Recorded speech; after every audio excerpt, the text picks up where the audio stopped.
Moja historia jest pewnie w pewnym sensie historią wielu żydowskich polskich rodzin, których rodzice w młodym wieku postanowili, albo tak powiem, okoliczności ich zmusiły do tego, żeby mieć bardzo lewicowe poglądy. Także moi rodzice byli komunistami. Moja mama pochodziła z bardzo biednej rodziny żydowskiej. Urodziła się w Lublinie, ale w czasie I wojny światowej rodzina się przeniosła do Warszawy. Także no właściwie moja mama wychowywała się w Warszawie. Miała 5 rodzeństwa, z czego jeden brat, byli bardzo biedni, brat w wieku 18 lat wsiadł na statek i pojechał do Ameryki, także zostało ich 4. No i tak powiem, no nie było ich stać na to, żeby pójść na studia. Także moja mama skończyła szkołę pielęgniarską, dostała dyplom, bo robiła jeszcze dodatkowe studia na Akademii Medycznej i była pielęgniarką od niemowląt i wcześniaków. Także to był naprawdę, mama kochała ten zawód, no i nieźle jak na tamte czasy zarabiała. Pracowała w takiej firmie Kropla Mleka, to się nazywało. No i jak mówię, w młodym wieku oboje moi rodzice byli zaangażowani w ruch lewicowy.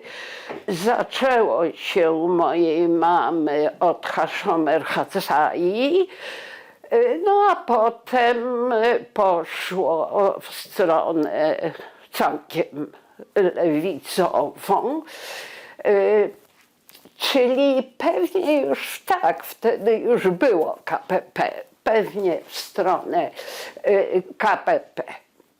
Jeśli chodzi o tatę, to tata pochodził z dość zamożnej rodziny, z małego miasteczka, z Sieradza.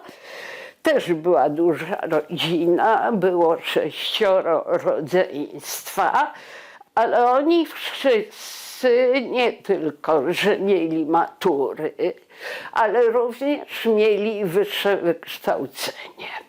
Brat taty był bardzo znanym chirurgiem w Warszawie i namówił, dużo starszy od taty, i namówił mojego tatę po zrobieniu matury w Kaliszu, żeby przyjechał na studia do Warszawy. Tata chciał pójść na prawo, ale tak jak ja mówię, zamiast iść na prawo, to poszedł na lewo. Na studia prawnicze ze względu na numerus clausus się nie dostał. Poszedł studiować na Politechnikę i tam spotkał się z 2 organizacjami. Jedna to był Bunt, a druga to już było KPP. I tata się zaangażował w działalność w KPP. Mając 23 lata, trafił za swoją działalność do więzienia. Dostał wyrok 4 lata Z tym, że no, w więzieniu był bardzo źle traktowany. Przebito mu kość ogonową i w związku z tym zaczął bardzo poważnie chorować. I po 3 latach jego brat, który był, jak mówię, zamożnym człowiekiem, za kaucją go wykupił z więzienia. Nie wiem, Państwo pewnie nie czytali najnowszej, tłumaczonej na język polski, starszego z bratów Zingerów. On był chyba Joshua i on napisał książkę Towarzysz Neichmann. I towarzysz Neichmann to jest poza pochodzeniem, bo towarzysz Neichmann pochodził z biednej rodziny żydowskiej, to jest historia mojego taty. Bo w 1934 roku tata był bardzo chory i wtedy towarzysze postanowili, że go wywiozą do Związku Radzieckiego na leczenie. Z tym, że jak wyszedł za kaucją, to był zobowiązany co tydzień się meldować na policji. No więc jak wyjechał, ślad po nim zaginął. Znalazł się w Związku Radzieckim. Tam został wysłany na 3 miesiące do Gruzji, do jakiegoś sanatorium, a potem namówiony na to, żeby zaczął studia na takiej, pod Moskwą była taka uczelnia Interkom, tak? W którym międzynarodówka komunistyczna kształciła komunistów. No i tata tam trafił i tam przez pewien okres był. Nastąpił 1936 rok, kiedy zaczęły się tak powiem, stosunek Stalina do komunistów polskich uległ drastycznemu przestawieniu i ludzie zaczęli znikać. Tata miał szczęście, że wtedy szefem tej szkoły, to była coś w rodzaju wyższej uczelni, był taki bardzo znany polski komunista Leński. I Leński zawołał tatę i powiedział mu, że dzieją się straszne rzeczy, ciebie na listach nie ma, uciekaj do Polski. I tata bez dokumentów, bez niczego w 1936 roku, przechodząc przez zieloną granicę, która jest świetnie opisana w tej książce Zingera, dostał się do Polski i do Warszawy. W Warszawie miał przyjaciół, u których mógł zamieszkać, ale przyjaciele mieli pokój z jednym dużym łóżkiem i tata spał w nogach tego małżeństwa swoich przyjaciół. I znów zaczął chorować, a moja mama była pielęgniarką. No i w związku z tym ci, tak powiem, przyjaciele znali moją mamę i tak moja mama poznała mojego tatę. Mama dobrze pracowała, miała dobrą pracę, dobrze zarabiała i tak dalej. Przyszedł 38 rok, to z kolei mamie groził proces za działalność komunistyczną. I był taki znany obrońca komunistów. Ja nie chciałabym, żebym, tak powiem, nieprawidłowo powiedziała nazwisko. Nie wiem, czy przypadkiem to nie był Dubois. W każdym razie był taki bardzo znany, który bez pieniędzy bronił komunistów. I on mamie powiedział, że grozi ci ileś tam lat więzienia, uciekaj. I mama w 1938 roku wyjechała do Francji, gdzie mieszkał już jej brat, który wyjechał z takich samych powodów 5 lat wcześniej do Francji. No i mama była we Francji. Tata nie mógł się z Polski ruszyć, bo nie miał absolutnie żadnych dokumentów i był osobą nielegalną. W kraju poszukiwaną w pewnym sensie. Ale szczegółów nie znam, ale w 1939 roku znów towarzysze tacie pomogli i wyrobiono mu fałszywy paszport. I na ten fałszywy paszport tata jechał pociągiem przez Niemcy. To był sierpień 1939 roku i dojechał do Paryża. Miał jedno wielkie szczęście, że na tym paszporcie przed wojną w paszportach było wyznanie. Mama miała oczywiście wpisane wyznanie mojżeszowe, a tata nie. W związku z tym, tak powiem, losy wojenne mogły być zupełnie inne. Także tata się we wrześniu 1939 roku pojawił w Paryżu. Wybuchła wojna. No i tata się zapisał, to dopiero niedawno, ja myślałam, że się zapisał do armii francuskiej, ale nie, tam na terenie Francji, czytając o Karskim, dowiedziałam się, że był oddział przy armii francuskiej, był oddział armii polskiej. Rząd polski, zanim trafił do Londynu, to trafił do Francji.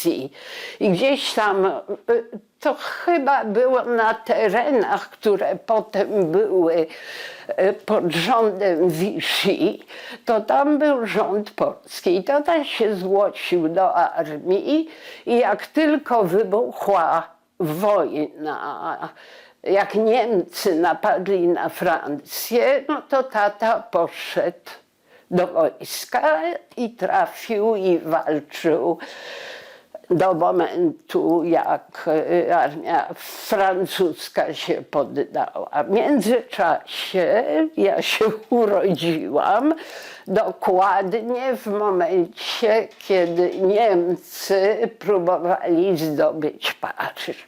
Także ja się urodziłam w Paryżu i dzięki temu żyję. No więc tak ja się urodziłam. Jak mówiłam, jakoś nie wiem, czy to dobrze, czy źle, ale u mnie w domu się absolutnie nie mówiło o problemach, o tragediach, które spotkały całą rodzinę, bo wszyscy, którzy zostali w Polsce, zarówno ze strony mojej mamy, jak i ze strony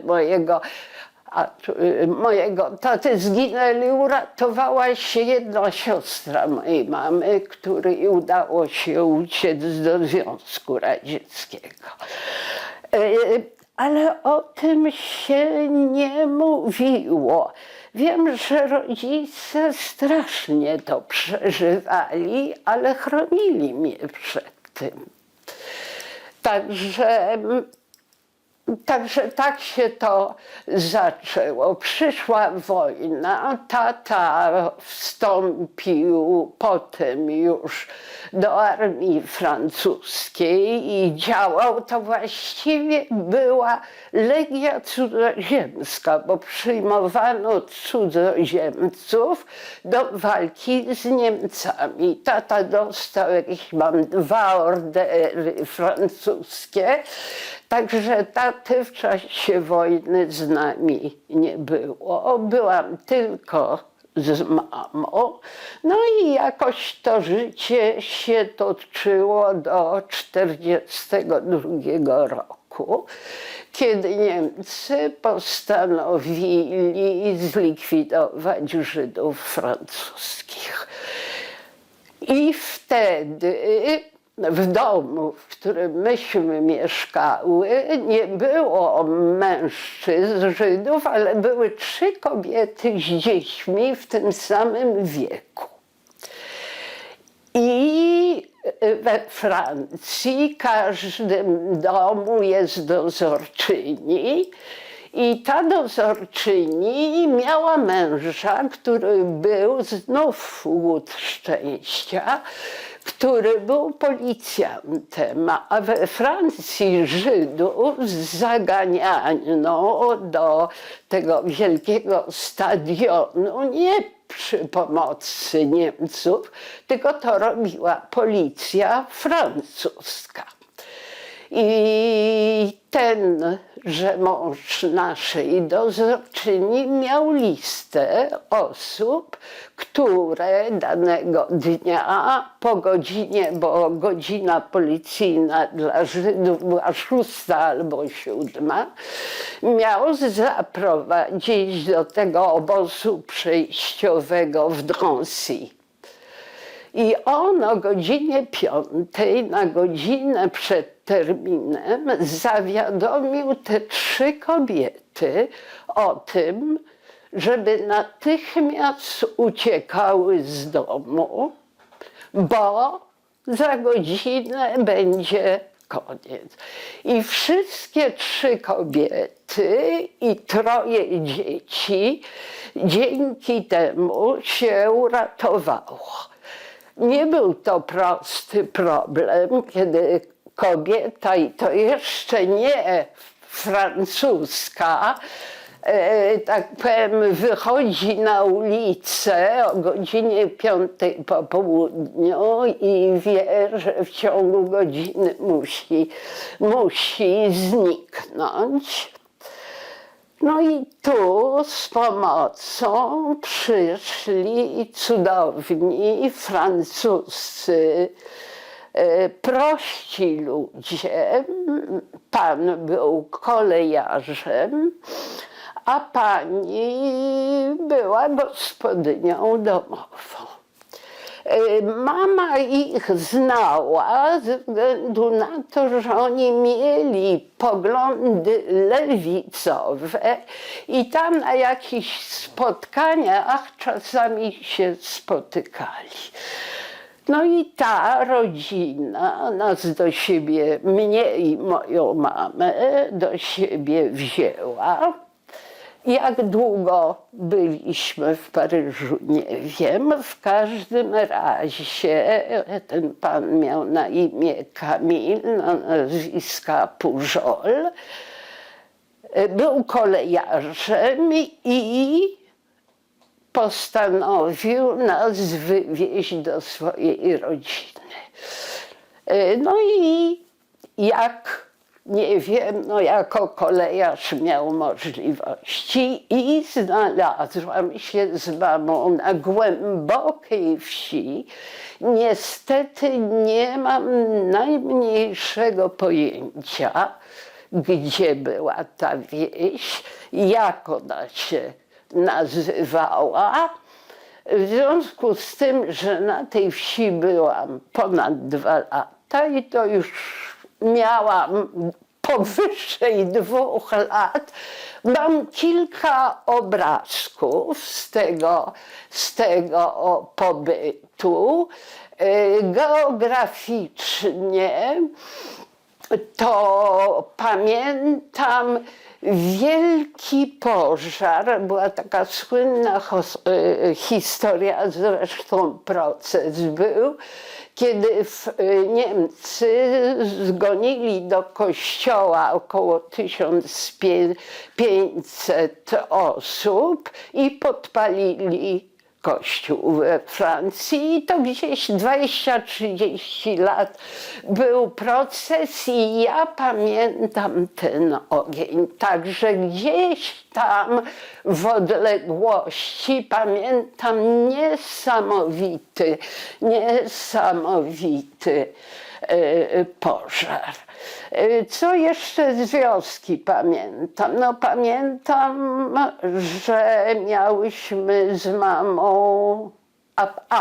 z mamą aparat fotograficzny, który tata kupił przed wojną, zresztą go mam do dnia dzisiejszego, Kodaka, także trochę zdjęć mam z tego okresu, ale moja mama zgodziła się również na tą wieś zabrać dziecko znajomej, której mąż zginął, a nie wiem, jak na to patrzę teraz, to tak powiem, nie rozumiem tych kobiet komunistek z lat wojny, które oddawały swoje dzieci pod opiekę innym ludziom, żeby móc samemu walczyć w imię tego dobrego, wspaniałego, cudownego ustroju. Więc jednym słowem mama miała jeszcze pod opiekę drugie dziecko, które było o 2 lata ode mnie młodsze.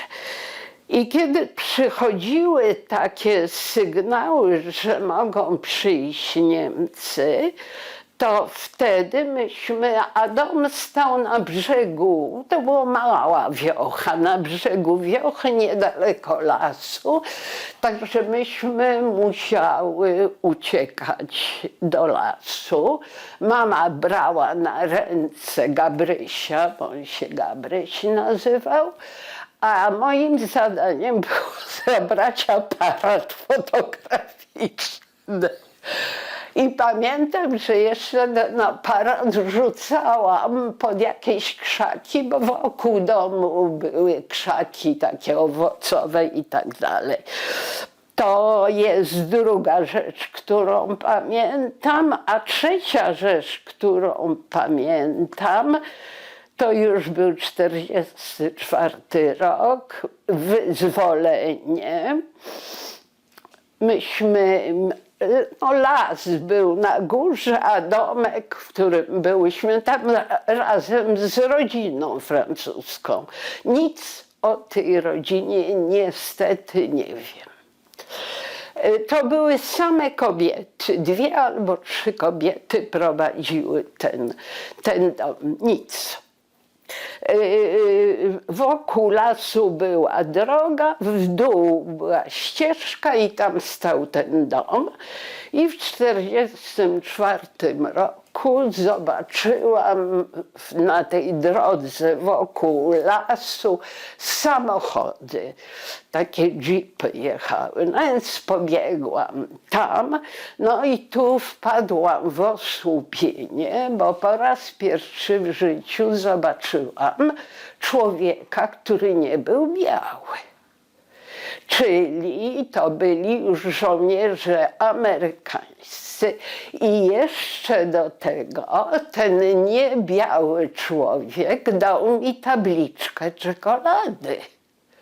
Więc to jest przeżycie, które naprawdę do dnia dzisiejszego pamiętam. No i potem skończyła się wojna. Tata wrócił, mieszkanie zostało, także tam można było do niego wrócić. To było niewielkie mieszkanie, pokój z kuchnią, ale wielką zaletą mieszkania było, bo w Paryżu to była rzadkość, była toaleta w mieszkaniu, bo normalnie to było na piętrze. Także, no i tak byliśmy we Francji.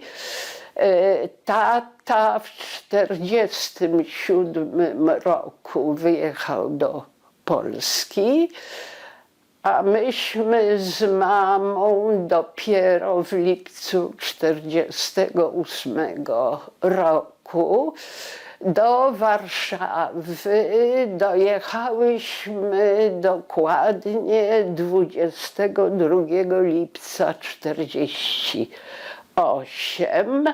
Pierwszy szok w Warszawie to jak wyszłam z dworca głównego, to zobaczyłam konia, który ciągnie wóz.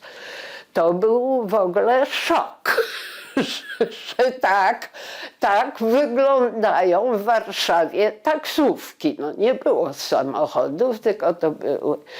No i tak się zaczęło życie. Właśnie pierwszego dnia po przyjeździe tata nas przyprowadził tutaj na teren getta warszawskiego. Bardzo dobrze pamiętam te ruiny, które były i jedynie kościół, który stał, to mam, tak powiem, cały czas widzę ten obraz. No i tak się zaczęło życie w Polsce. Poszłam do szkoły, no też niestandardowej polskiej szkoły. To była szkoła TPD, czyli bez religii, bo wtedy i też nietypowe TPD, bo no, w mojej klasie co najmniej 50% to były dzieci pochodzenia żydowskiego, a jak nie były pochodzenia żydowskiego, no to były to dzieci, na pewno ludzi bardzo głęboko związanych z lewicą. Także to była taka szkoła. Gdzie ona się mieściła? Na Parkowej. To jest słynna szkoła. Tam chodziły dzieci ministrów, sekretarzy partii, Ochaba, Jędrychowskiego. No więc to było takie, Komara, dwoje, bo Komar miał córkę i syna, który pisze książki. Natomiast córka była starsza i ona chodziła 2 lata wyżej ode mnie do szkoły, nawet wtedy, kiedy Komara wsadzono do więzienia. To ona wtedy kończyła szkołę. Także to była bardzo elitarna szkoła. No jak mówię, tam w tym otoczeniu były tylko poza tą jedną szkołą, we wszystkich szkołach była religia. Także w pewnym sensie to było uzasadnione, że tego typu młodzież czy dzieci znalazły się w tej szkole. Szkoła była fantastyczna. Pasen do niej chodził, Falk, Łoziński, no tak powiem, dużo ludzi, którzy jakoś tam potem, któryś z aktorów, chyba Franceski, tylko Franceski jest młodszy, ale kiedyś też opowiadał, że chodził do tej szkoły, tylko jak ja skończyłam podstawówkę, to wybudowano na ulicy Zakrzeskiej nową szkołę i myśmy potem się z Parkowej przenieśli na Zakrzeską. Nauczyciele byli kapitalni, wszystko przedwojenni nauczyciele. Dyrektor szkoły, no, chyba głęboki komunista, ale naprawdę umiał tą szkołę jakoś tak. No, trzymał nas w ryzach, ale to chyba wszystkim wyszło na dobre. Także szkoła była świetna, dała doskonałe wykształcenie. No i tak się toczyło. Nigdy w domu nie było mowy o problemach żydowskich. Moi rodzice czasami coś rozmawiali i tak powiem, informacje do mnie dochodziły. To nie było to, że ja nic nie wiedziałam. Wiedziałam, że nie ma rodziny i tak dalej, że wujek był, na przykład ten brat mojego taty był lekarzem w getcie, że mu proponowano, żeby wyszedł z getta, chcieli go jako lekarza do armii podziemnej, do jakiej nie wiem, ale rodzina była niezwykle mocno związana. On powiedział, że bez rodziców, bo babcia moja i dziadek też, cała rodzina była razem w getcie. No i tam było małe dziecko, 3-letnie, no więc powiedziano mu, że absolutnie dorośli mogą wyjść, ale dziecko nie. Oni nie mogą do partyzantki wziąć dziecka. No więc on zrezygnował i wszyscy zginęli w getcie. O tym się jakoś mówiło i tak powiem, ja sobie dopiero niedawno zdałam sprawę z tego, że getto nie było całkowicie odcięte od świata. Czyli oczywiście pod kontrolą, ale można było listy wysyłać. Także mój wujek, ten lekarz, pisał listy do mojego taty. Niestety, tu tak powiem, mam żal, który zrozumiałam dopiero po śmierci moich rodziców.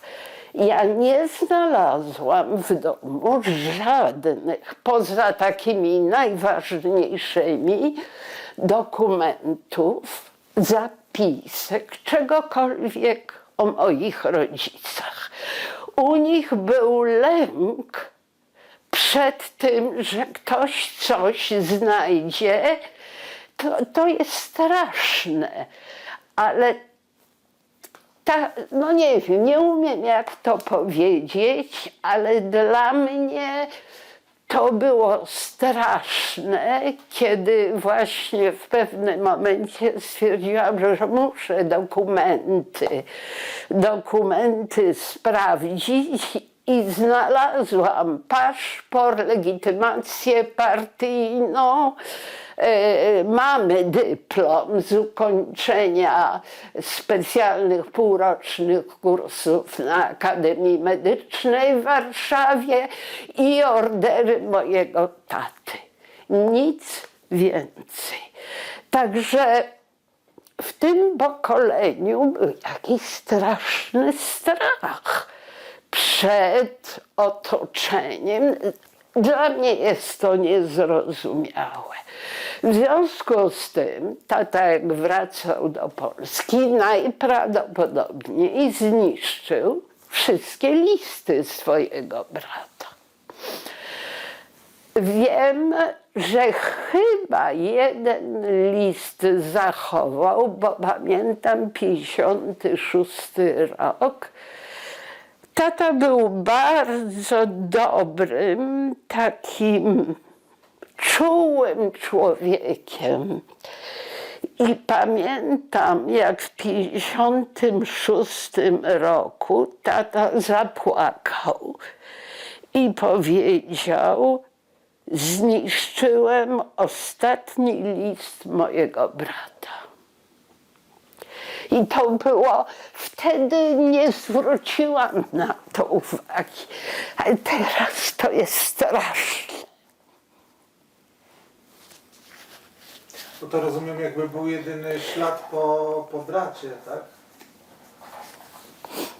To był list z getta. Tak powiem, znajomi moich rodziców wszyscy byli pochodzenia żydowskiego. Także strach był przed światem zewnętrznym, a nie tym najbliższym. To, tak powiem, jak ja teraz o tym myślę, to jest to przerażające. A ja żyłam sobie spokojnie. Kończyłam szkołę, poszłam na studia. A i pierwszy raz, to też opowiem, bo to był 54 rok. Byłam na wakacjach w Juracie. No, oczywiście w domu elity partyjnej, nazwijmy to tak. I byłam razem z córką Juliana Bruna, tego znanego Juliana Bruna, która się nazywała Julia Brun i która była rok ode mnie młodsza, i szłyśmy drogą polną, przechodząc z jednej strony Helu na drugą, i na tej polnej drodze pojawił się wóz z zaprzęgiem konnym i na nim dwaj młodzi, no pewnie w naszym wieku albo starsi chłopcy. I jeden z nich mówi: o, zobacz, jakie ładne dwie Żydóweczki idą. Słuchajcie, zatkało mnie to wtedy. I wtedy do mnie, właściwie wtedy do mnie doszło to, że jestem traktowana jako ktoś inny, że można mnie palcem pokazać.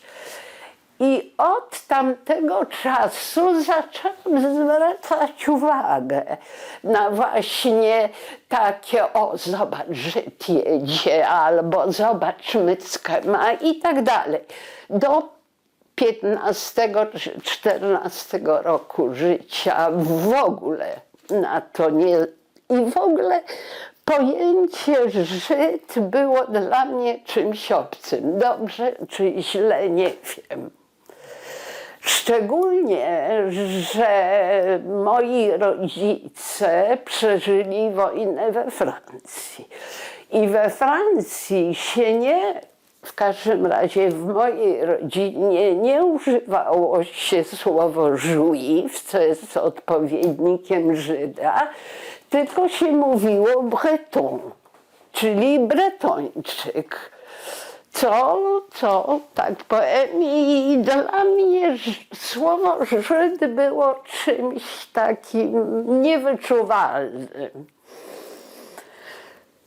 No, poszłam na studia.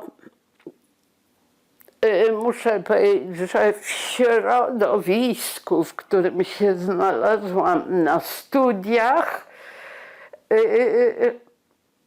pewnie na początku było bardzo dobrze, w tym sensie, że myśmy mieli wspaniałego nauczyciela fizyki i z mojej klasy 7 osób poszło na fizykę.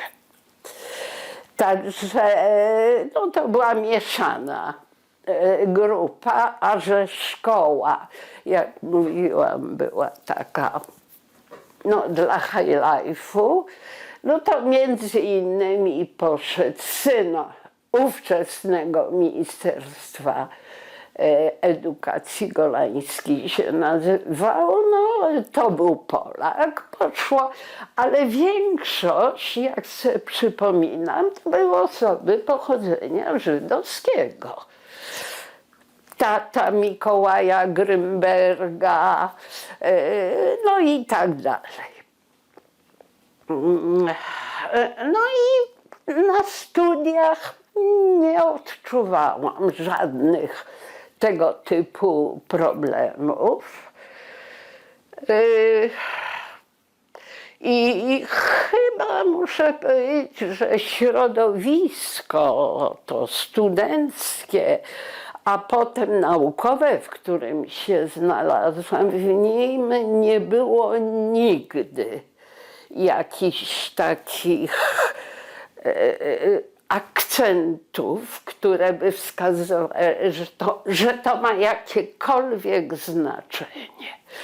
Kiedy przyszły kolejne etapy, 50, tam któryś, 68, to rzeczywiście ludzie wyjeżdżali, ale nie dlatego, żeby w tym środowisku naukowym, w którym się znalazłam na uniwersytecie, na Wydziale Fizyki, ktokolwiek by zwracał na to uwagę. To były warunki absolutnie zewnętrzne, które zmusiły ludzi do emigracji.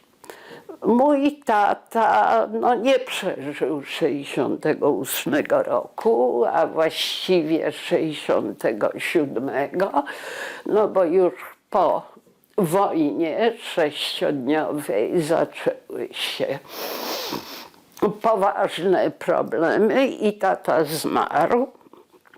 Mama była ciężko chora, no więc tak się to, tak powiem, zgromadziło. Ale przepraszam, że dopytam, czyli tata zmarł, jakby czy te wydarzenia miały wpływ na... Tak. Tata no, miał pracę typu dziennikarskiego i w związku z tym wydawał takie materiały do agitacji. Jak przyszedł 67 rok, czyli koniec wojny, no to żądano od taty oczywiście przekreślenia, ci Żydzi są fatalni, jak oni mogli i tak dalej, i tak dalej. No zaczęła się po wojnie 6-dniowej bardzo ostra akcja antysemicka. No, Gomułka bez przerwy wykrzykiwał, że wszystkiemu są winni Żydzi. Także to absolutnie to trwało dobre kilka miesięcy. O ile pamiętam, wojna sześciodniowa się skończyła albo we wrześniu, albo w październiku. Także to był okres strasznie silnej antysemickiej propagandy w Polsce. Także to... A tata pracował dokładnie gdzie? Tata pracował był szefem wydawnictwa KCPZPR i to się nazywało Materiały... No było wydawnictwo, które przygotowywało materiały dla grup partyjnych. To był propaganda i agitacja, a Wydział Propagandy i Agitacji KCPZPR. No i tata agitował niestety. I Tak. co było przyczyną ostateczną śmierci taty? No to te wydarzenia. Ja zawał serca, który tata dostał, zresztą w pracy było to 2 stycznia 68, ale tata nie był sobą przez ostatni okres swojego życia. To się czuło, że po prostu nie daje rady. Także tak była. Mama była już chora, co prawda jeszcze pracowała, przyszedł 68, mamę zwolniono z pracy. No i tak się toczyło życie, a ja, tak powiem, szczęśliwie wyszłam za mąż, miałam cudownego męża i zaczęłam swoją karierę naukową.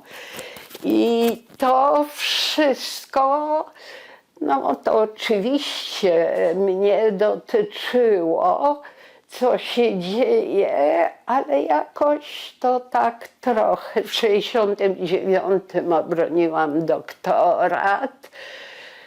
Pojechałam natychmiast na 3 lata do takiego Międzynarodowego Instytutu Fizyki Jądrowej, który był pod Moskwą, Dubna.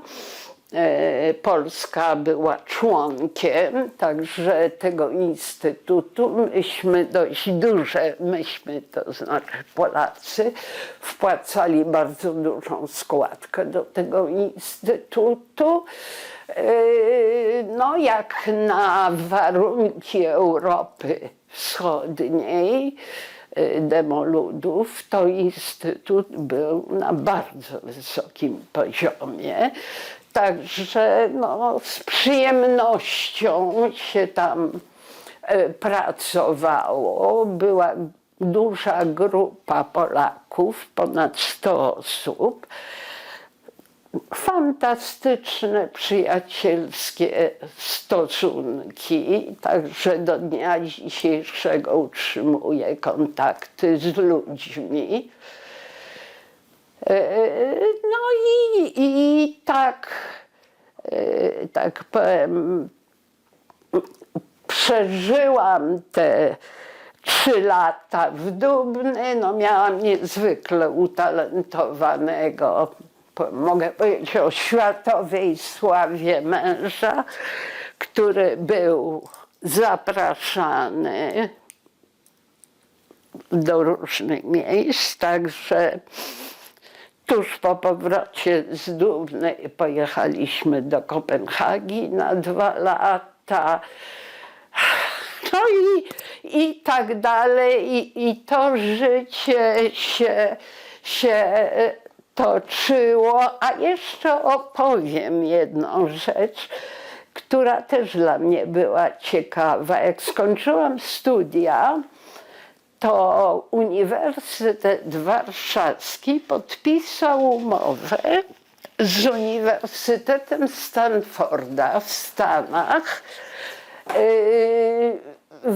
Wymiana studentów w ramach takiej umowy. Ze Stanów przyjeżdżało ich 6, 8, oczywiście na lingwistykę albo na polski, albo na rosyjski. Natomiast z Polski wyjeżdżały 3 osoby. Miałam niezwykłe szczęście, bo to, tak powiem, był określony warunek, jaki musiał minąć czas od skończenia magisterium. I poza mną bardzo niewiele osób spełniało ten warunek i dzięki temu w 1965 roku znalazłam się w Kalifornii. Coś, no przeżycie niesamowite, świat zupełnie inny, ale nigdy, ani przenigdy mi by nie przyszło do głowy, żeby rzucić wszystko i tam zostać.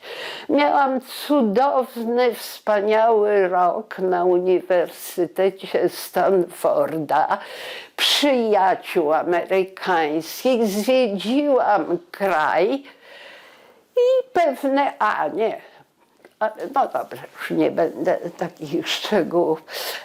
No i wreszcie znalazłam się z powrotem w Polsce. Jedna wielka, słuchałam wykładów najwybitniejszych noblowców w dziedzinie fizyki i tak dalej. No było to coś cudownego.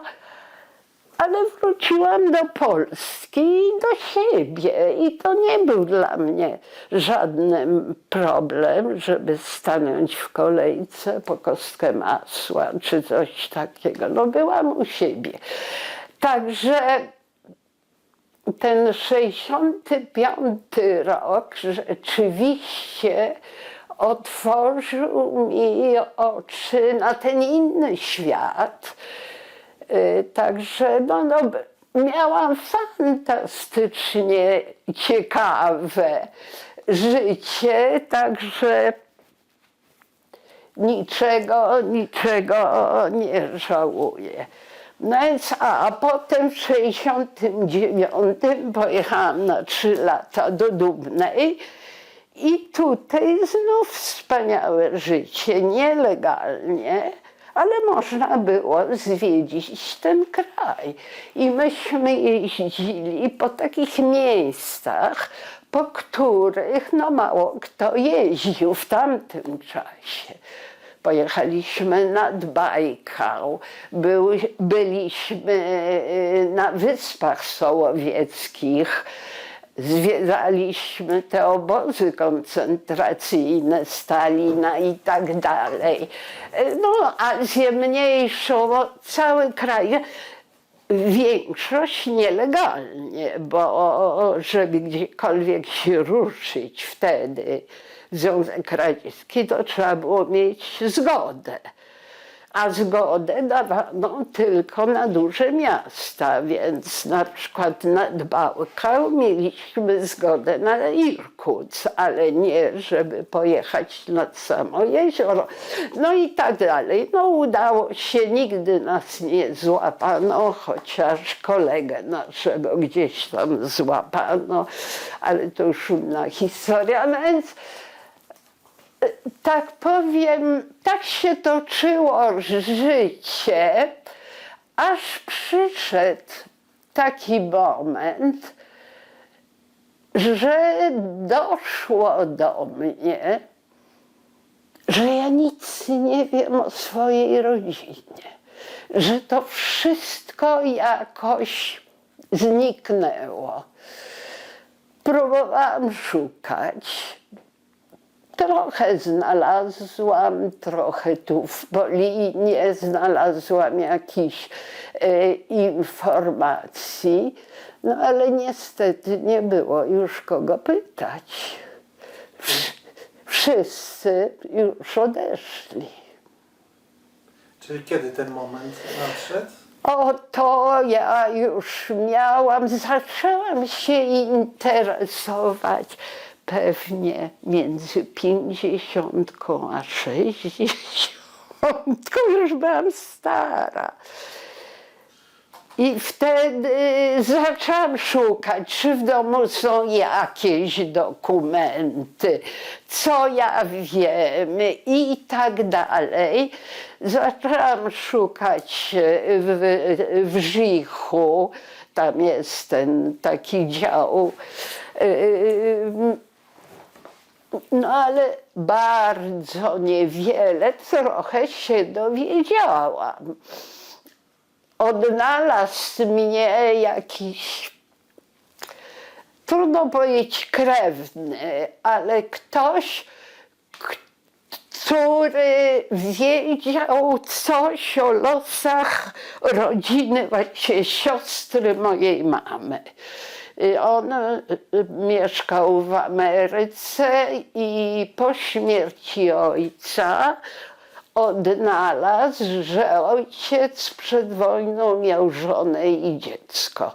I tą żoną była siostra mojej mamy, która zginęła razem z ich wspólnym dzieckiem tutaj w getcie warszawskim. A mąż jej wtedy gdzieś był poza Warszawą czy Łodzią, bo oni chyba nawet w Łodzi mieszkali i on przeżył. Także no jakoś to ta historia rodziny zaczęła się jakoś tak powoli odtwarzać. Ale znów no, mam do siebie straszne pretensje. W 1965 roku, jak wracałam ze stypendium w Stanach, rodzice utrzymywali cały czas kontakt z tym kolejarzem francuskim, z tą rodziną. Oni niestety dzieci nie mieli, która nas uratowała. I ja, wracając ze Stanów, no, pełna wrażeń, szczęścia i tak dalej, się z nimi spotkałam i nawet nie powiedziałam słowa dziękuję. Straszne.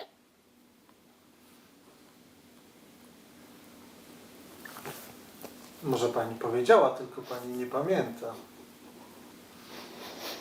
Głowa była. Wyobraża sobie pan rok w Stanach, nie moim, ale samochodem z San Francisco do Nowego Jorku. Cały ten piękny kraj, te wszystkie wrażenia, całe zachodnie, całe wschodnie wybrzeże. To tak powiem strasznie działa na młodego człowieka, to piękno świata. No i potem przychodzę, spotykam się z ludźmi w Paryżu, bo samolot, żeby do Warszawy dolecieć, to przesiadkę miałam w Paryżu. Spotykam się z ludźmi i mówię, ha, dobrze mi się żyje. No jest to straszne. A teraz...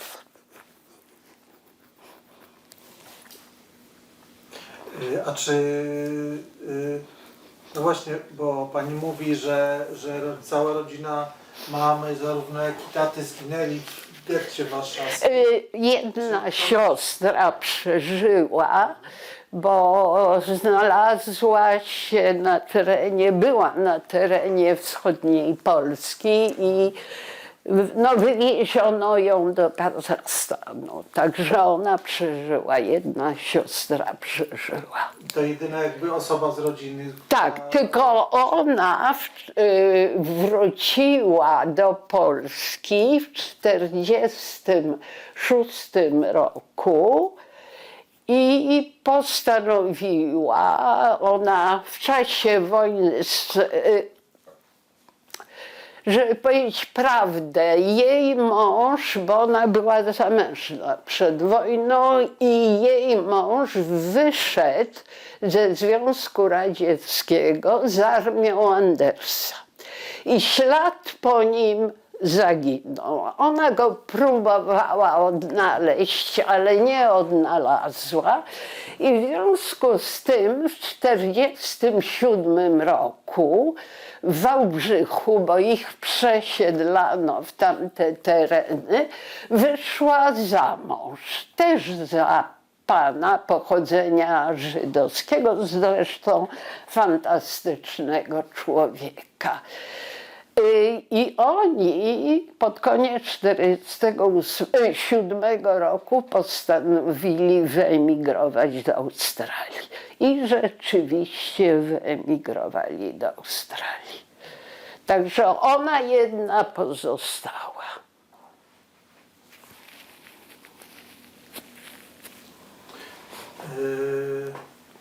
Czyli w pewien sposób pani rozumienie losu jakby żydowskiego, swojego żydostwa się zmieniało, prawda? Czy ja wiem? No oczywiście, że moje zrozumienie się zmieniało. Głównie to doprowadziło, no ja byłam czynna zawodowo prawie do 80 roku życia, jeszcze teraz trochę byłam profesorem na Wydziale Fizyki Uniwersytetu Warszawskiego i tak powiem, praca sprawiała tyle przyjemności, że no, człowiek się cieszył z tego. Także, no jak mówiłam, wiele czasu, wyjazdy na konferencje, przepiękne miejsca na świecie. No, kiedy to było? W kwietniu, rok temu byłam w Armenii.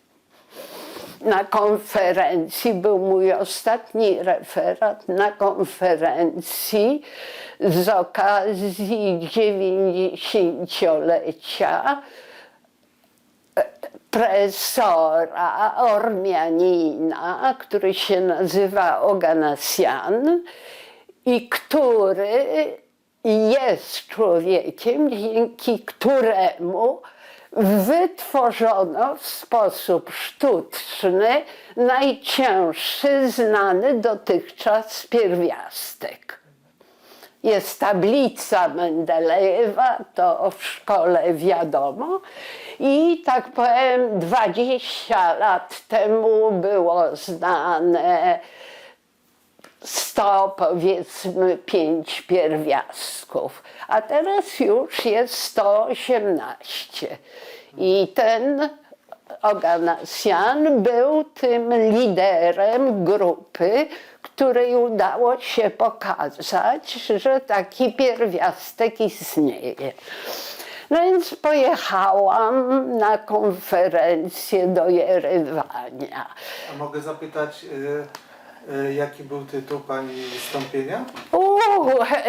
Ja się ostatnio, panu nie powiem dokładnie, ale zajmowałam, bo już minął ten okres takiej pracy. Ja w ogóle byłam fizykiem eksperymentalnym, także zajmowałam się robieniem eksperymentów, a następnie ich, że tak powiem, interpretacją wyników.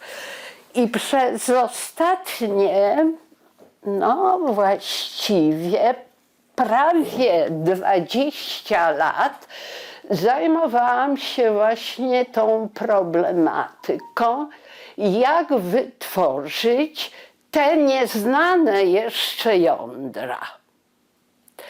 I udało się dzięki współpracy z, chyba mogę go nazwać Amerykaninem polskiego pochodzenia, właściwie człowiekiem, któremu się należał Nobel, ale nie dostał go, stworzyć pewien sposób opisu procesów, które mogą doprowadzić do wytworzenia tych nowych pierwiastków. I przez 10 lat, od 2000 do 2010, kiedy Świątecki było jego nazwisko, zmarł, myśmy z moim małżonkiem co roku na 6 tygodni w czasie przerwy letniej wyjeżdżali do Ameryki i tam z tym człowiekiem cudownym stworzyliśmy pewien model, który te procesy opisywał i umiał przewidzieć, jaki proces będzie do tego prowadził. A jeśli mówię o procesie, to mówię o tym, że jądra, to pan wie, że jest taka w atomie, jest środek bardzo gęsty i to jest jądro. Naokoło tego latają elektrony i to się nazywa atom. Żeby wytworzyć coś cięższego niż te istniejące na Ziemi, to musimy zderzyć ze sobą dwa, tak żeby jeden pochłonął drugi.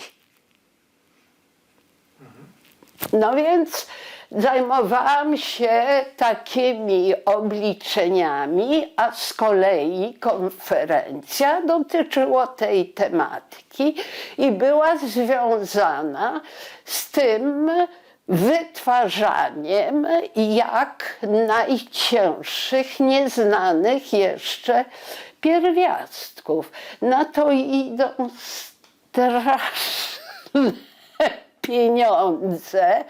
Najwięcej wydają Rosjanie i Japończycy. Oni wydają miliardy dolarów.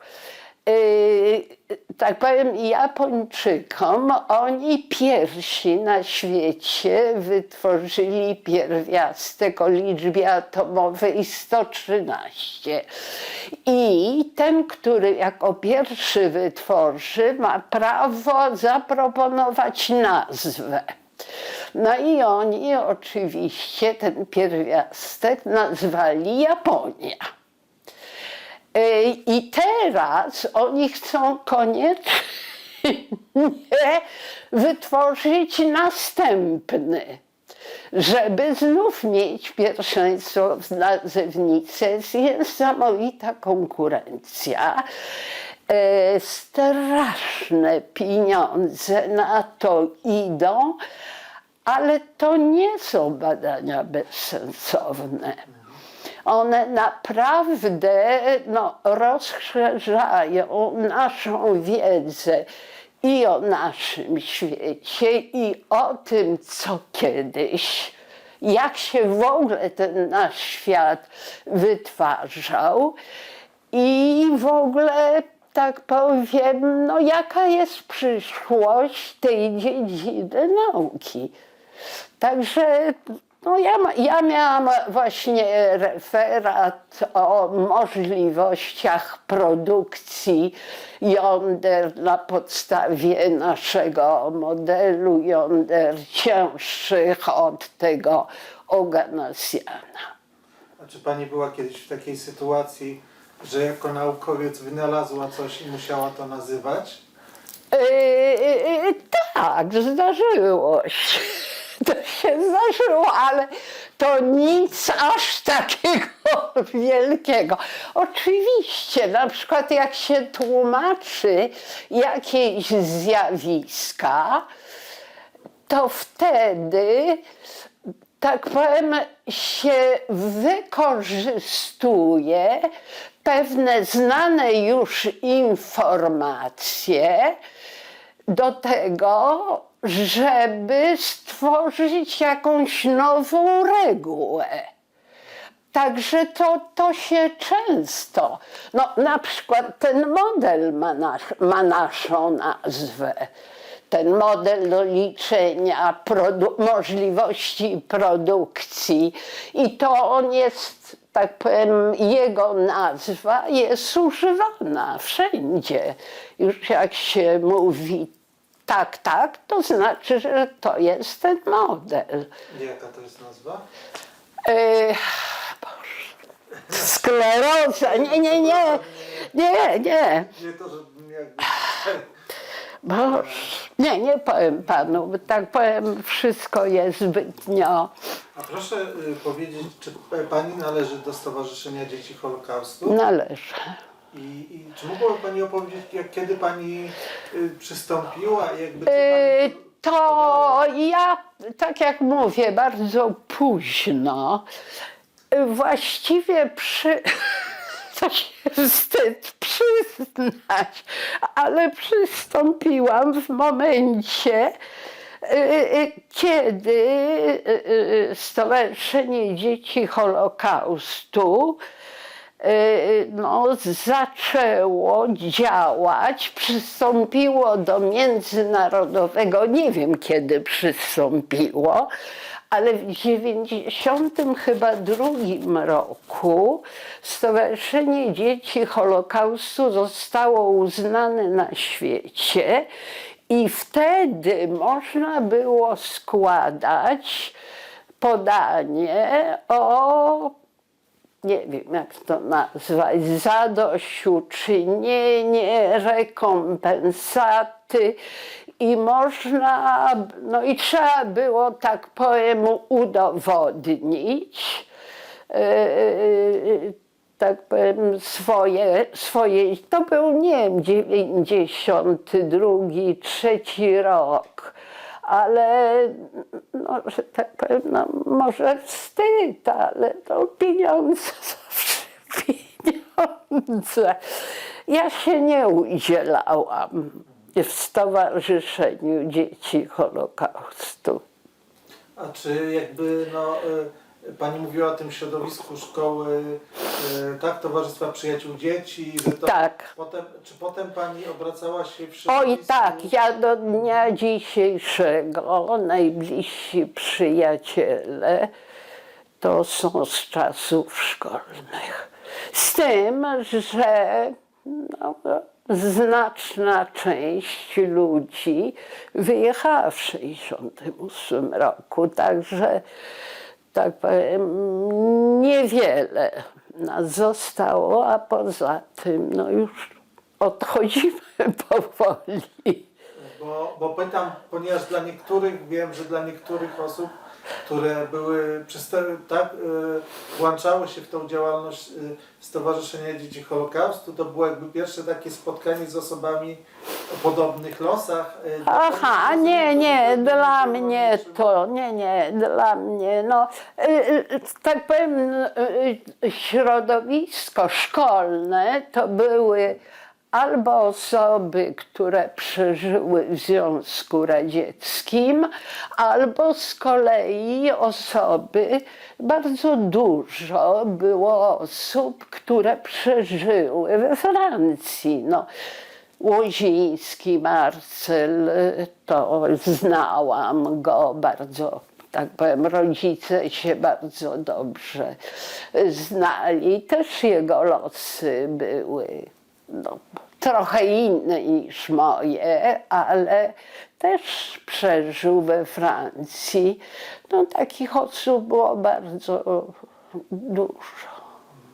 Także nie, dla mnie to nie było jakimś. Rozumiem. Chciałem jeszcze zapytać, pani wspomniała też o tym, że myślała o jakichś sposobach upamiętnienia swojej rodziny. Tak, to zrobiłam. Czy może pani opowiedzieć? A tak, po pierwsze odnalazłam na cmentarzu żydowskim grób mojej babci ze strony mamy, która zmarła w 1938 roku. Grób był zniszczony, ale tak powiem, macewa leżała i można było z niej odczytać, nie ja go odnalazłam, tylko była specjalna akcja, już nie pamiętam w którym roku, w którym spisano wszystkie odnalezione tam groby. No więc po prostu poszłam tam i tak powiem, no, zrobiłam z tego, bo to było w 3 kawałkach, leżało, ale no, dało się to odtworzyć. Także to zrobiliśmy. Grób mojej babci był w takiej starej części cmentarza, której nie było takich dróżek, bo tam w tej głównej części są położone i to się łatwo chodzi, a tam, gdzie jest grób mojej babci, to się przez trawę przechodziło.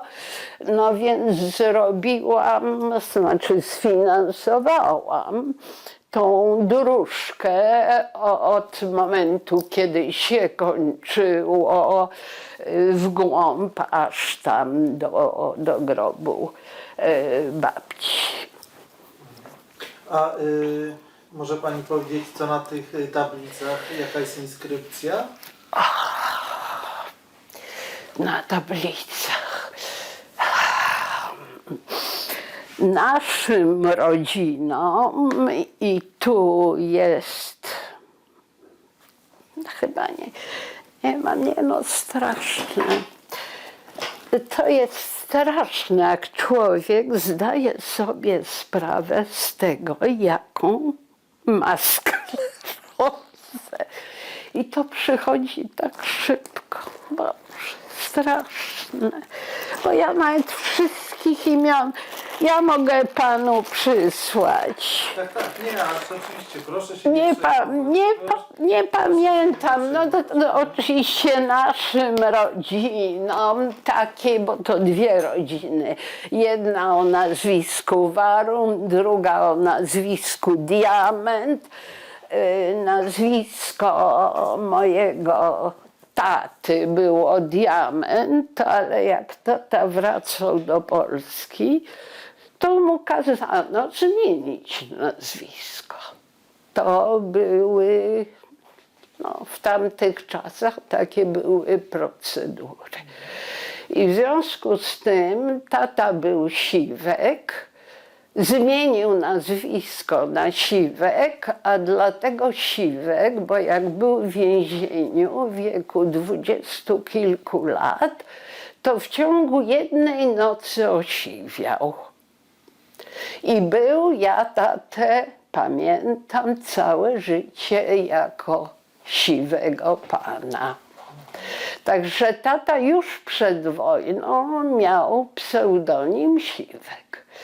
A myśmy z mamą były Diament. Takie są historie. Nie wiem dlaczego moim rodzicom przed maturą, ja już miałam wtedy 16 lat, ja miałam 17 lat, jak maturę zdałam, przyszło do głowy, żeby zrobić jedno nazwisko. I wtedy zmieniono na Siwek Diament. A ja głupia, jak wychodziłam za mąż, to zamiast zostawić Diament, to zostawiłam Siwek. A zostawiłam siwek, bo ja już miałam publikacje, a w publikacjach pisało się jedno nazwisko wtedy i moje nazwisko pierwsze jest Siwek, więc w publikacjach miałam już Siwek. No i tak z Diament zrobiłam się Siwek-Wilczyńska. Czyli Siwek to jest taki pseudonim... To jest pseudonim przedwojenny taty dokumenty wojenne, no mówię, ma odznaczenia wojenne z armii francuskiej, absolutnie jest Diament. Także to było i zresztą moja metryka jest Diament. Także to było piękne nazwisko, no ale w pewnym momencie znikło. Czego żałuję. A gdzie są rodzice pochowani? Na cmentarzu wojskowym w Warszawie. Czy pani miała kiedykolwiek jakąś styczność z religią żydowską?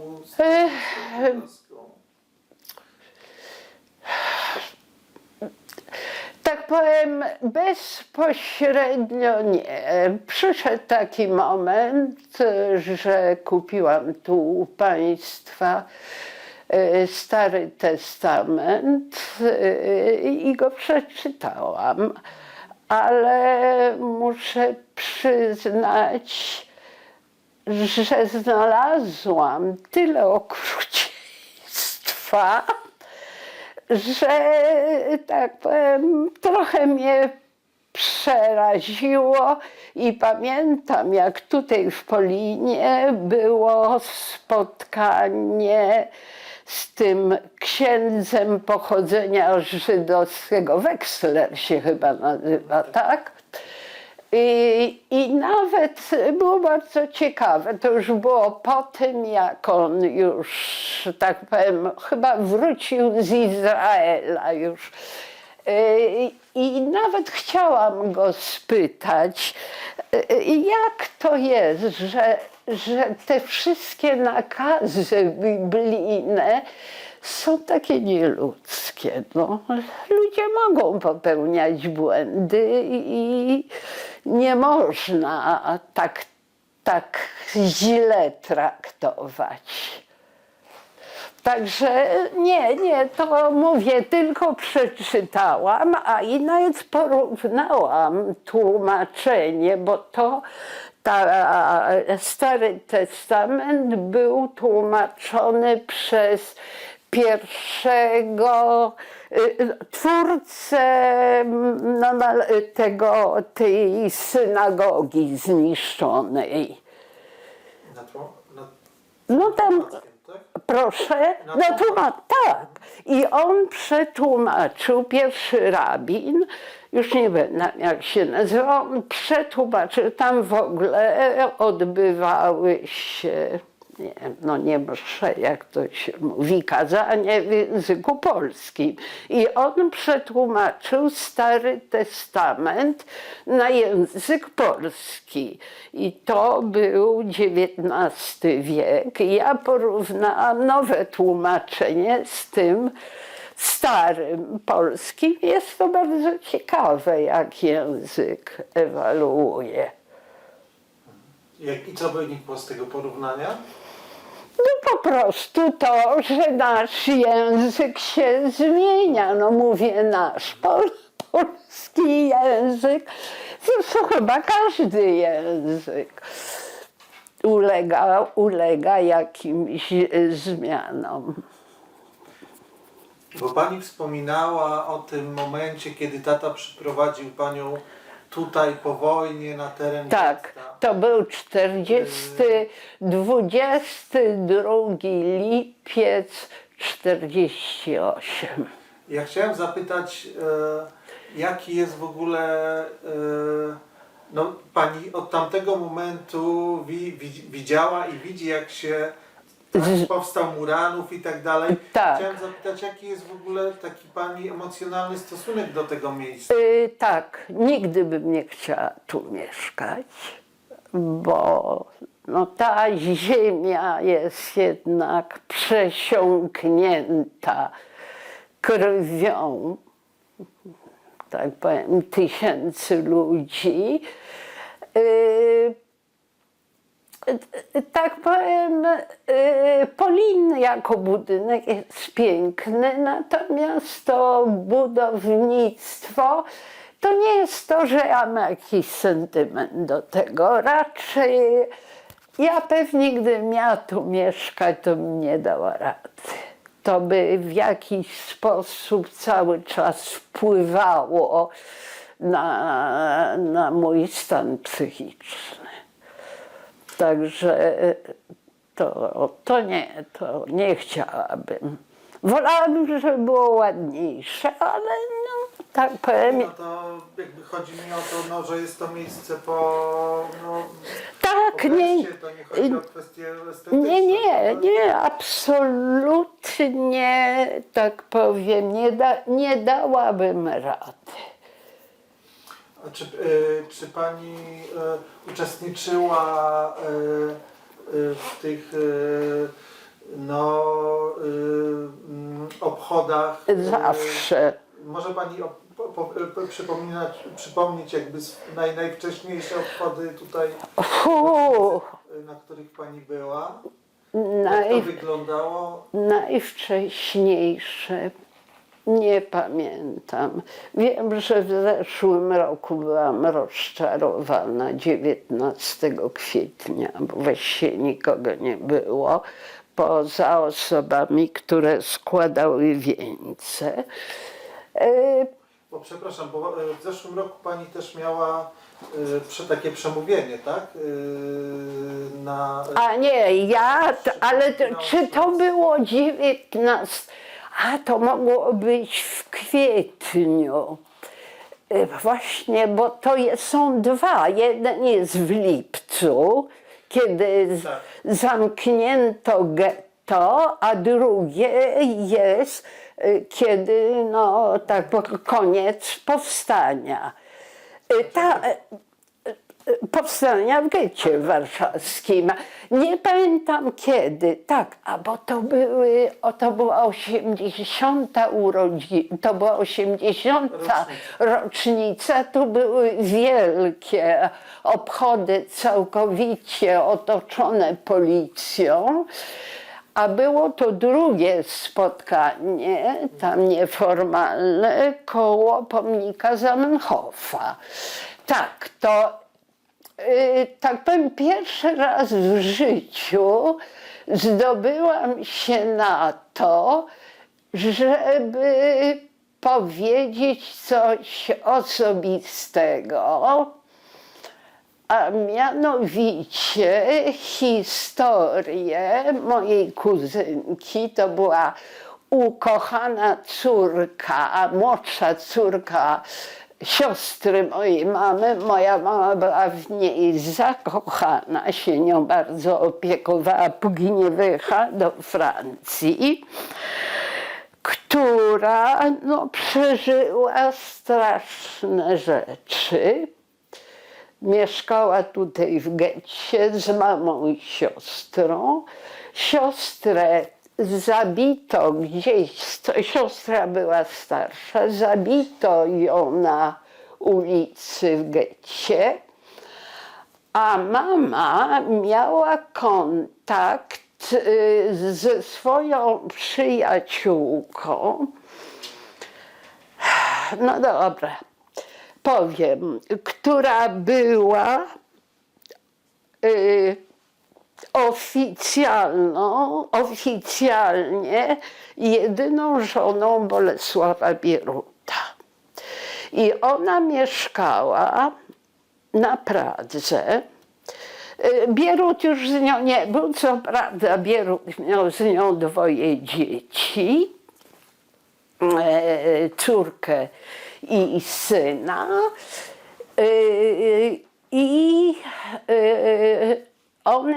ta moja ciocia, one się przyjaźniły i w pewnym momencie, też długo w to nie wierzyłam, moja ciocia zadzwoniła.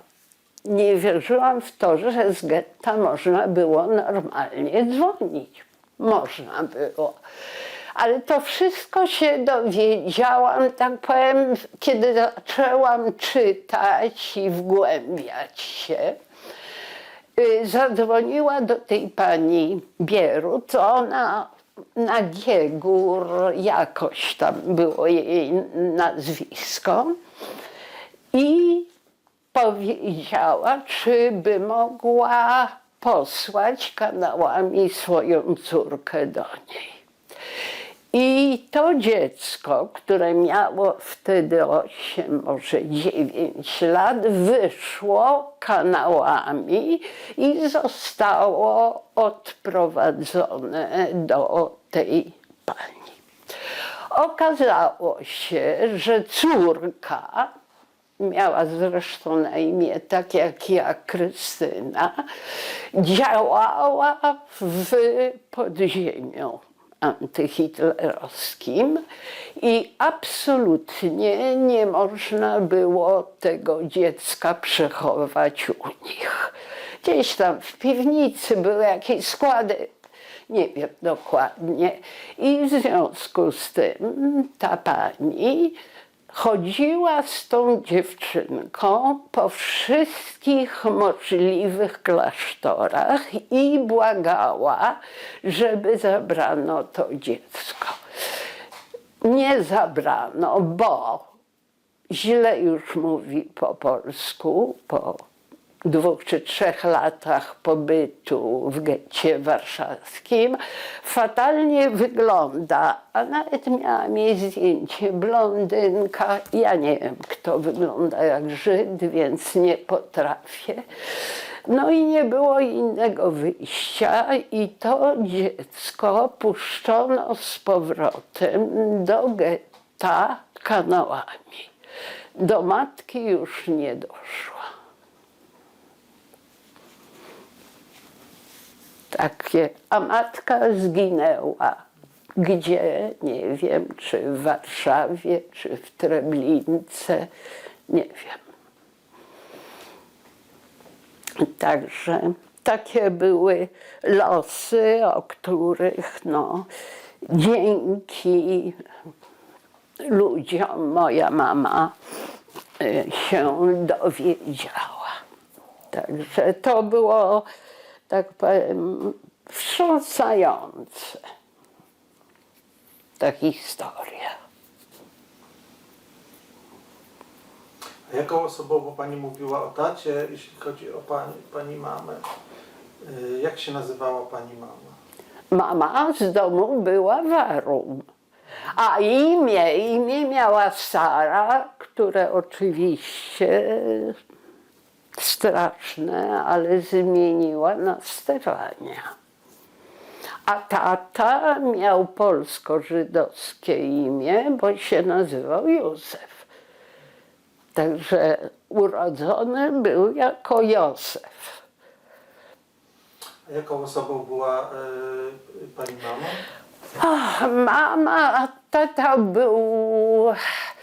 Mama była osobą z bardzo wielkimi przeżyciami wojennymi. Już nie będę mówiła, co mama przeżyła, i w związku z tym była zarówno osobą bardzo chorą przez długi okres i osobą niezwykle znerwicowaną. Także, no tak powiem, to mi się udzieliło, bo też należę do osób znerwicowanych. Tata miał bardzo łagodny, taki ciepły charakter. Też pewnie bardzo przeżywał, ale to chyba przeżywał bardziej wewnętrznie. A mama no bardziej to wychodziło na zewnątrz. Nie, mieli to straszne życie. No i pierwsza wojna i druga wojna. Ja uważam, że pokolenie moich rodziców miało straszne życie. Także byli bardzo kochani, no. Tak powiem. A gdzie Państwo mieszkali w Warszawie? Myśmy jak przyjechaliśmy z Francji, to mieszkaliśmy na ulicy Grotgera. To jest Dolny Mokotów, to jest dom, który do dnia dzisiejszego stoi na rogu Grotgera i Belwederskiej. I tam mieszkała pani, chyba Rutkowska się nazywała, to jest ta pani, która urodziła bliźniaki na Pawiaku. Rutkowska? Nie zna pani tej historii? Działała w podziemiu komunistycznym i była w ciąży. Zabrano ją do Pawiaka. Rutkiewicz. Syn był, córka pracowała w Żichu, a syn był burmistrzem chyba Śródmieścia w Warszawie w latach, nie wiem, 80., a może później trochę. To była kobieta, która działała i zabrano ją i przeżyła. Niemcy jednak ani jej nie zabili, ani dzieci. Chciałem jeszcze zapytać, no jeśli rozmawiamy o tym żydostwie, o kwestiach tożsamości żydowskiej, w jakich momentach Pani życia to miało znaczenie?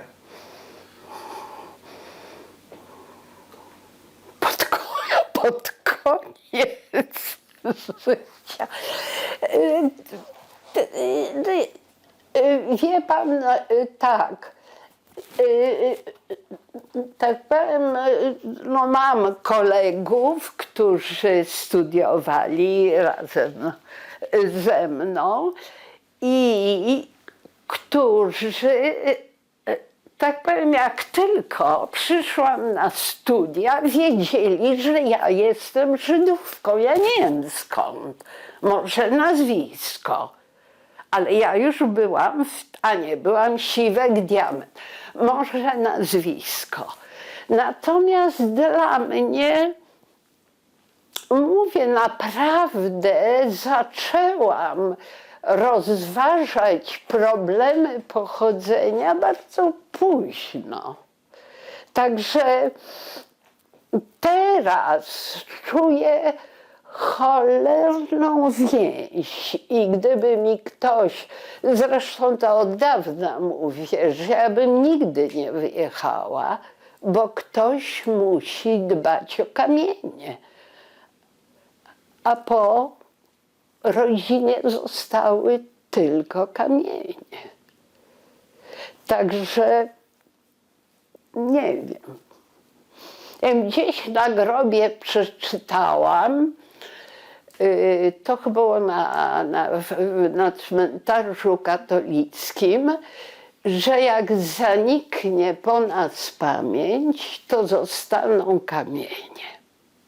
I to dość dawno przeczytałam i wtedy sobie pomyślałam, trzeba o te kamienie dbać.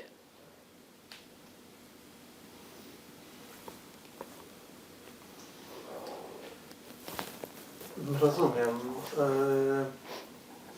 Chciałem jeszcze zadać takie pytanie. Natomiast już odpowiem panu, nie wiem, czy to warto nagrywać, nie umiałam przekazać to swojej córce.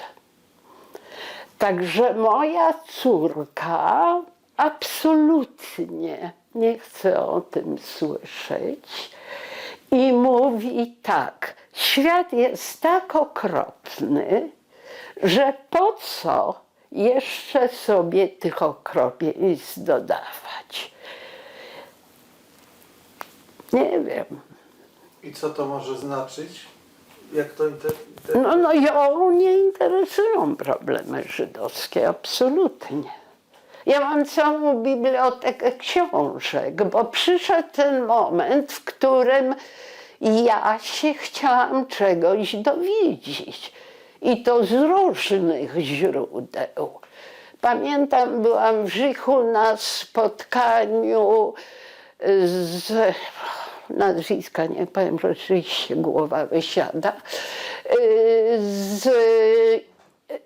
To był jakiś minister w jakimś tam rządzie w Izraelu, który napisał książkę o powstaniu w getcie warszawskim, z tym, że nas uczono, że była tylko jedna grupa, która wywołała powstanie, a okazuje się, że były dwie flagi w getcie warszawskim.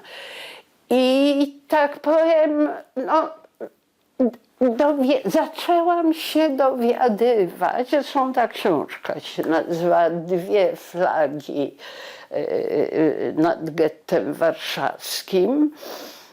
Zresztą już teraz to się o tym filmy robi, ja nawet widziałam teraz film o tym. No nie wiem, no. Nie, bo pani mówi, że no dopiero w pewnym momencie... Ja dopiero w pewnym, mówię, całe studia, wiele lat, tak powiem, w ogóle mnie to nie interesowało zupełnie. Tak powiem, moja głowa była zupełnie gdzie indziej ukierunkowana. Nie potrafię powiedzieć, co spowodowało. No mi się, że jak człowiek staje się coraz starszy, no to przychodzą takie momenty w życiu. Ojej, straszne rzeczy mówię. Bo ja chciałem zapytać, w tym roku jest 10-lecie otwarcia Muzeum Polin. Tak. I chciałem zapytać, co pani zdaniem zmieniło otwarcie tego muzeum? Co zmieniło? No przede wszystkim uważam, że była to genialna myśl, żeby coś takiego zrobić, bo no, jest to potrzebne, żeby o tym mówić. Czy to odegrało jakąś rolę w Polsce? Nie wiem. To na pewno jest ważne dla, tak powiem, Polski jako kraju i spoglądania z zewnątrz na Polskę. A dla pani Dla mnie jest fantastyczne. Dla mnie jest, też nauczyło mnie historii. No, muszę powiedzieć, że po raz pierwszy przeczytałam o tych kaliskich sprawach tu w muzeum. O tych kaliskich tam uprawnieniach dla Żydów, które tam rok czy 2 lata temu spalono w Kaliszu. Ja się tu dowiedziałam. A poza tym no jest miejsce upamiętnienia tych milionów, których już nie ma. Nie. Dla mnie jest absolutnie i tak powiem, jeśli ktokolwiek przyjeżdża do Polski, a tego nie widział, to ja zawsze wszystkich tu prowadzę. Także nie uważam, że jest niezwykle ważne. No bo pytam, bo myślę, że to też celem tego muzeum było też jakby takie wsparcie osób, które mają tą tożsamość żydowską i no nie wiem, jak mówiąc wprost, żeby poczuły się z tą tożsamością jakby pewniej w Polsce. No może, to nie wiem. Czy to jakoś, chyba dla mnie to, muszę powiedzieć, że jak miałam, to też bardzo dobrze pamiętam. Jak skończyłam 23 lata, to postanowiłam, że bliskim moim znajomym ze studiów, no nie najbliższej rodzinie, tylko znajomym powiem, jakiego ja jestem pochodzenia. Musiał być jakiś powód, który mnie do tego skłonił. Także wiele lat w ogóle o tym nie myślałam. Natomiast w pewnym momencie dla mnie stało się to jakimś obowiązkiem, żeby o tym mówić ludziom, oczywiście nie każdemu napotkanemu na ulicy, ale żeby, tak powiem, no, tą swoją tożsamość jednak podkreślać. Ale to... A im starszy, tym mniej się ludzi spotyka, więc już nie ma tego problemu. Pani Krystyno, bardzo dziękuję za rozmowę. Chciałem zapytać na koniec, czy jest coś, co chciałaby Pani dodać, cokolwiek, co Pani zdaniem tutaj jeszcze powinno się... No strasznie żałuję, że nie wzięłam i nie mogę podać, bo przygotowałam, no, podać tych nazwisk i imion, tych wszystkich, tak powiem. A jeszcze mogę powiedzieć, że szukałam i odnalazłam grób swojego prapradziadka, też na cmentarzu żydowskim. Prapradziadek był, albo nawet prapradziadek, był rabinem i jest jego macewa w tej części cmentarza żydowskiego, gdzie jest ta część rabinacka, bym powiedziała. Tam jest taki kawałek, gdzie są pochowani rabini. On pochodził zresztą tak jak moja mama, pochodził z Koła, a potem się przeniósł do Warszawy. Także też coś takiego odkryłam. No tak, czyli no, też prawdopodobnie to generacja Pani mamy była generacją, która no, zwróciła się właśnie w stronę... Oczywiście, nie, oczywiście. Nie, to dopiero to pokolenie, tak powiem, to już no, pokolenie moich rodziców, nie, to tak powiem, moi dziadkowie byli, tak powiem, prostymi ludźmi ze strony mamy. Babcia wychowywała dzieci, a dziadek był jakimś takim, no, próbował różnych biznesów, które nigdy się nie udawały, więc była straszna bieda. Natomiast u taty, no, dziadek był buchalterem, a babcia prowadziła dom. Także nie, to dopiero.